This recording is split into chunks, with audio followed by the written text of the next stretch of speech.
And now we're excited to welcome Candace Bushnell. Interestingly enough, Candace and I, she wrote for the New York Observer. I kind of was on staff at the New York Observer during the same period back in the spring of 1996.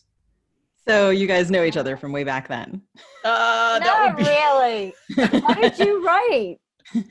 I was a fact checker. And then I ended up writing a few pieces for the paper, one of which was about like how Rudy Giuliani was making city blocks look worse than they actually really were in order to film like gritty 70s era movies on them. That's hilarious. I have to say that office was the worst place to work. Did you ever go in there? I always remember seeing. Oh, okay. I did. I would go in there and I would like run up the stairs past those two women who were always like, "Where are you going?" And then Arthur Carter's office, which was like huge. This was in his townhouse. And you'd think like, why is he so freaking rich? And I'm making $1 a word. It was a very weird, and the townhouse was weird and rickety. The townhouse was weird, and you know, Kaplan would be in his office like, and wouldn't come out, and there it was like you did not want to go to the bathroom there. It was all guys, and these guys, they hazed everybody. Well, since those days, you are and have become a critically acclaimed best-selling author of 10 books, including Is There Still Sex in the City, Sex in the City, Summer in the City, The Carrie Diaries, and Lipstick Jungle. Sex in the City, published in 1996, was the basis for the hit HBO series, as everybody knows, and 2 blockbuster movie sequels. Lipstick Jungle and The Carrie Diaries both became TV series. Is There Still Sex in the City is currently in development for TV, and Bushnell's new book, Rules for Being a Girl, is out now. Candace, Yes. Welcome to the show. Thank you. Thank you. It's like there's so many like Sex in the City books. It's like, ay. What the heck? Well, they keep finding a huge audience. I don't know. People want them. I don't know. But and I'm trying to work on this one woman show that obviously it's such a big part of my life, you know? Well, yeah, I, of course, am like every woman who lived in New York as a single woman. I'm a longtime fan. And so it's really a treat to have you here. When we said you were going to be on the show, several of our readers wrote in or talked to me and said they really wanted to know what Carrie Bradshaw would do during quarantine. And so I wonder what you can tell us about how she would handle it. You know, here's the reality. I don't know what Carrie Bradshaw would do during quarantine. You know, I know what Candace Bushnell would do, but you know, what's interesting is there's so many of these parody things on Instagram and online. And I see like every day I see somebody is writing, you know, what would Carrie Bradshaw be doing in quarantine? And of course, they're all written by 20-somethings. It's like, guys, Carrie Bradshaw is in her mid-50s at least. Okay? She's probably trying to figure out how to Zoom. Well, you figured it out. I mean, here we are. You've got some sort of planet behind you, and clearly. But you're in New York, I assume, right now. That planet is in New York? No, I'm in Sag Harbor. Oh, okay. Yes, I have a house out here. It's a little tiny house. I rail against it because it needs a new kitchen, and everything's breaking, and it's a nightmare to fix anything. Is that the house that you bought and that you write about in Is There Still Sex in the City? And that yes, you go out to move there to be near your friends? Yes, it is. That I am in that house, and it still hasn't gotten any really renovation, and it's whatever. I don't know. That's what I say about my office. That's pretty much whatever. I don't know. I just look around and it's like nothing's organized and everything's a mess. And yeah, but the important thing is, we gotta work. There's no time. Yeah. So for those who are watching on our video excerpt, Candace is in front of the same background I used to teach. And Yes. that just had the remarkable effect, making it look like you were looking around the planet, which is sort of how I feel when I look around my desk too. Like what a hot mess my desk is. And so is that also, you divide your time between Sag Harbor and the city, is that right? Or I do. It really kind of depends.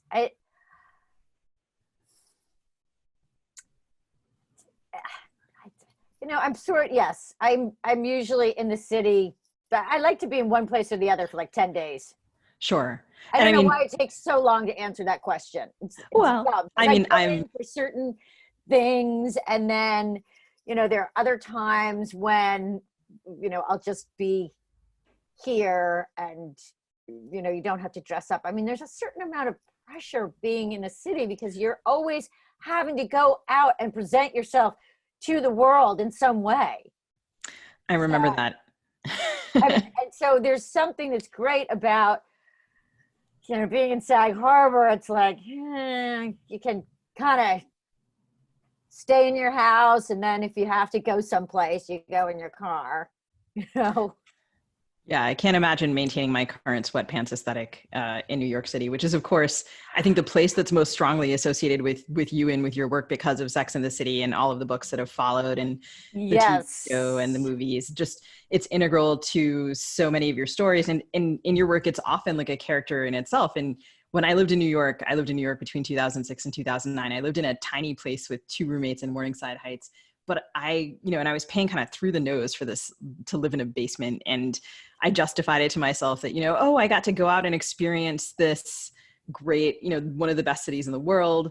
And now that's not possible. So what do you think it's like for New Yorkers to be quarantined to that very particular structure of the city with those comparatively small and expensive living spaces? You're remembering your days of earning a dollar, was it $1 a word at the Observer, and away from, people are locked away from what New York is known best for, its large, vibrant communal spaces and social life. I haven't been in the city because I actually went on a trip, and then I came out here, and then it was starting to hit here. And so my friends and I decided that we were already going to start social distancing. So I've actually been doing this for 8 weeks. Oh, wow. Okay. So you were ahead of the curve. Because we went to Thailand, and it was like, there was so much news about it. So we were super aware. We'd already been wearing masks for 2 weeks when I got back. And so we knew kind of what was coming. And now I lost my train of thought. Are you talking about, the small spaces? My friend is there, and I think it's really hard. The reality is, I would say kind of probably 50% of the people I know who live in the city full time have gotten the virus. I can name 30 people. Oh, wow. Probably. So it's, it's just the kind of thing where, and so I think it's scary to be there, but I also think, it's about community too.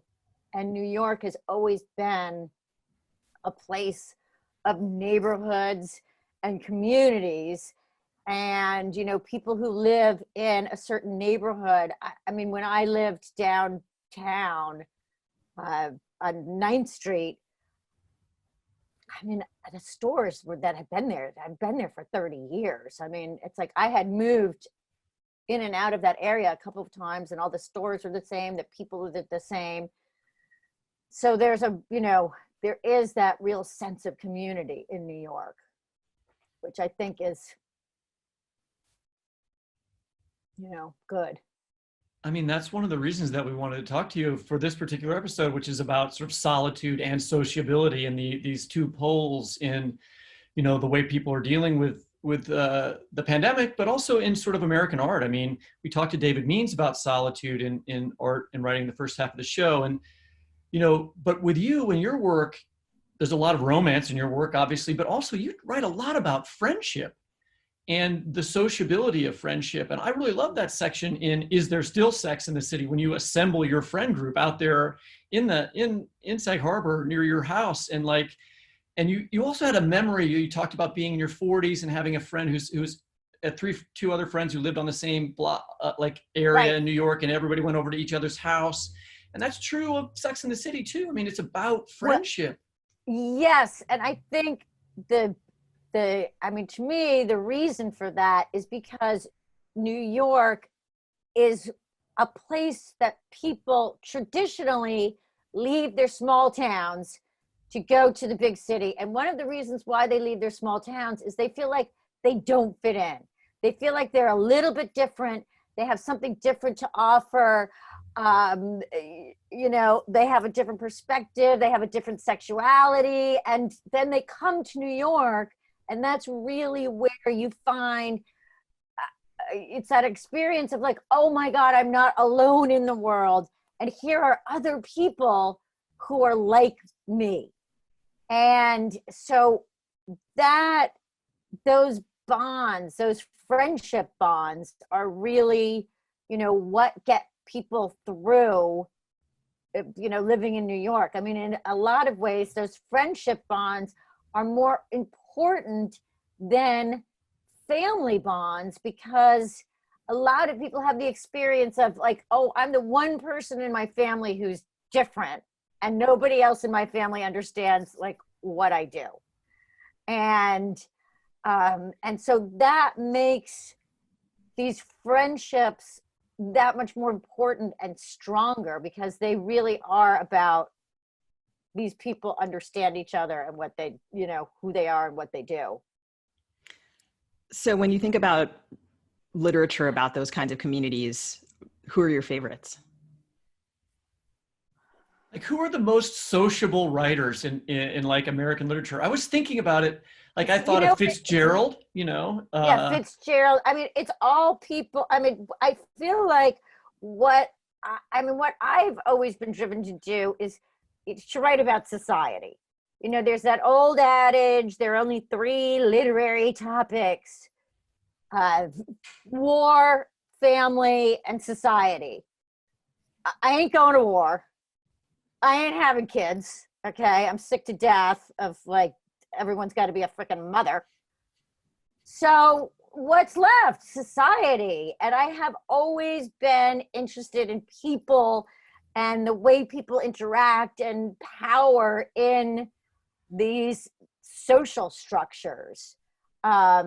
So, I mean, it's really anybody who, and we don't really write about that anymore. It's like people don't write about that broad, sweeping, overall view. Like, Tolstoy. I mean, everything that happened, everything that happens in Anna Karenina, like probably happened in real life. So and that kind of, we don't really do so much of that kind of writing anymore. Like now the novel is so much about like, it's one person's experience, as opposed to, I mean, I look at like 1/5 Avenue, and 1/5 Avenue is about all these different characters in this building and how they interact. And to me, like, that's a society novel. The thing is, movies are really good at that. And that's the thing that I thought of, another American art form that is about society. I mean, I watched recently Fast Times at Ridgemont High, which was a great social movie by Amy Heckerling was the director. It's really fantastic. Yes. And so fun. And so I mean, to me, it's like, I love, the interaction of all of these different characters. I had one other book that I wanted to recommend, which is Kylie Reed. Kylie Reed has a novel called Such a Fun Age. It's actually set in Philadelphia. It's a new book, but it's it's a broader social novel that reminded me of sort of Tom Wolfe's work and stuff like that. One thing we should say is, since we're talking about Fast Times at Ridgemont High, is, you know, your new book is set at a high school. And you know, sort of navigates that world in a very interesting and complicated way. I wonder if you could talk about how you ended up deciding to write it and how you ended up writing with another writer on this, speaking of being sociable. Well, that really came about because I did the Carrie Diaries and Summer in the City for my editor, Alessandra Balzar, who I love, and I love working with her. And so I had a contract for another book. And it was like one of those things where I had the contract for, I don't know, it was like going on 3 years. And then people are like, we need our book. It's not that bad. But I mean, it really came about brainstorming and batting around ideas. And, you know, I'd read a lot of her authors, and Katie Cotugno is one of her authors, and I love Katie's books. And so, you know, we would talk, and then Alessandra got the idea of, hey, maybe you guys can write this book together, which I think it, you know, and it went really well, and it was fun. It's a different kind of writing because it's more like TV writing, where there's an outline, and, you know, there are beats and that kind of thing. Whereas, you know, it's like you don't want to go, there's less sort of free form. You know, if I'm writing, like now I'm writing a book and it's about this 73-year-old character, and it's like, it's just going to be, you know, free form. And I have a vague idea of like what the plot is. I was thinking maybe she would get coronavirus. But she gets 73. When you and Katie were writing together, how does that work? You get on a Zoom call, you get in a Google document together. What happens? I mean, we actually met up a couple times. You meet up a couple times for like 3 or 4 hours, and, you know, talk about things and go over things. And, you know, then there's things are sent back and forth. So you did meet in person. I have some friends who are TV and screenwriters right now who are working on projects. And I imagine, I haven't actually checked with them, but I think they're socially distanced from each other. So they're probably just doing it on Zoom. And I was imagining, Yes, you know, for me, co-writing is very personal. And I sort of consider it this bar. I'm like, would I be in a Google document with you? And with some people, I'm just like, I would not be in a Google document with you. And if I hadn't met someone in person, it would be really hard. Oh, well, yes, we met in person a couple of times. And I mean, you have to remember, like, we started doing this book, it could have been 3 years ago. Mm-hmm. You know, it's like Katie's working on other things, I'm working on other things. So so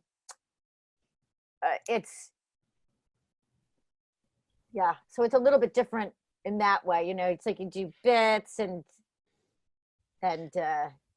but we did meet in person, which I think was great. And of course, people weren't Zooming then.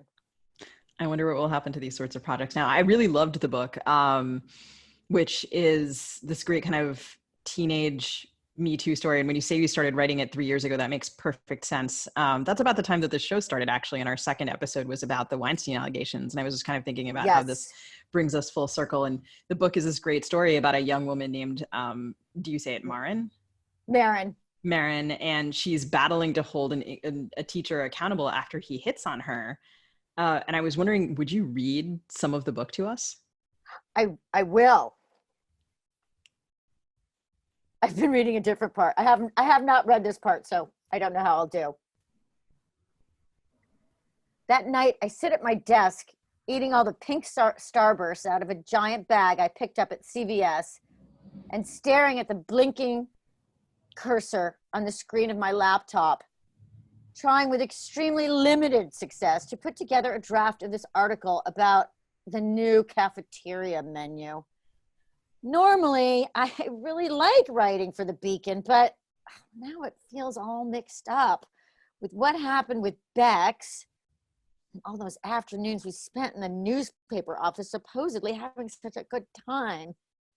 I mean, we were having a good time. At least I was.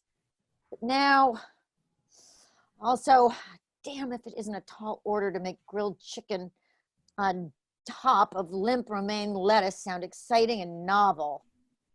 Finally, I pushed my chair back from my desk, catching sight of myself in the mirror on the back of my closet door. My hair's gotten long, the end still bearing traces of last summer's sun and lemon juice highlights. When I was little, I wanted to look like a mermaid.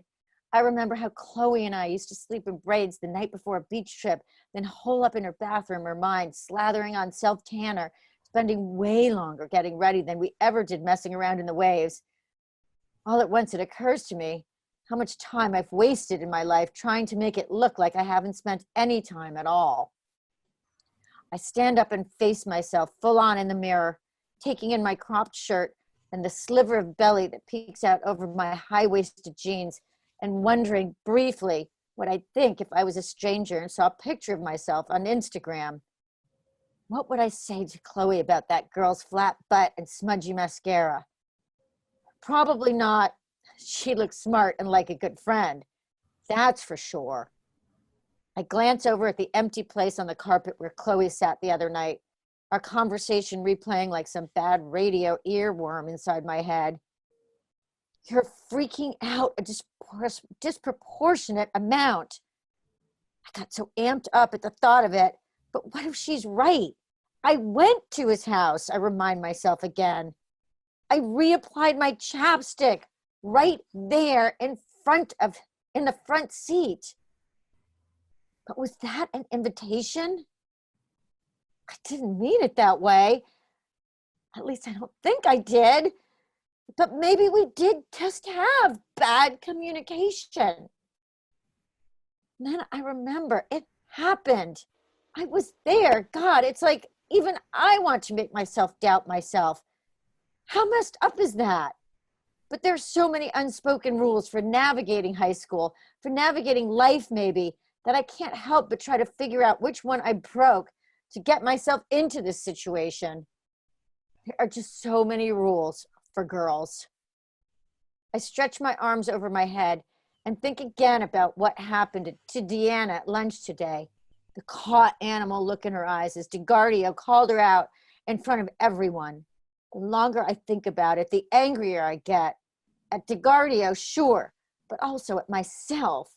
I want to tell Deanna that I'm sorry for all the casually nasty, sexist stuff I've ever heard about her, for all the times I could have said, that's not funny, and didn't.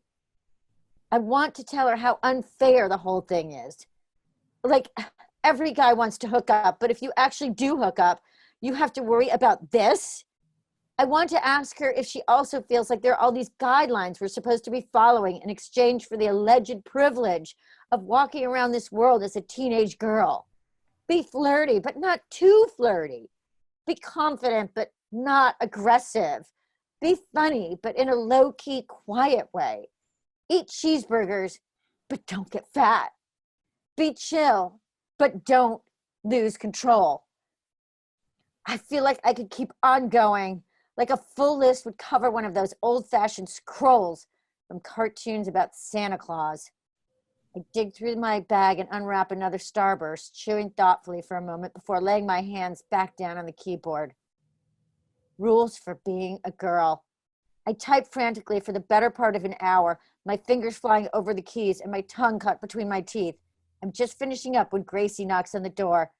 Are you going to come watch TV, she asks, leaning against the jamb in her buffalo check pajama pants and fuzzy slippers. Dad's making popcorn. What? I feel wrung out like a washcloth. I glance at the clock in the corner of the screen, see that hours have passed, and it's the middle of the night, but to my dazed surprise, it's barely 9 o'clock. Sure. Okay. Gracie looks at me for another minute. Are you all right? I glance at my editorial back at my sister. I'm good, I tell her, smiling a little. And for the first time since that day in Bex's apartment, it actually feels like the truth. Candace, thank you so much for joining us today. Thank you. Thanks. We really enjoyed it. Thanks, guys. And we'll encourage our listeners and viewers to go pick up a copy of Rules for Being a Girl.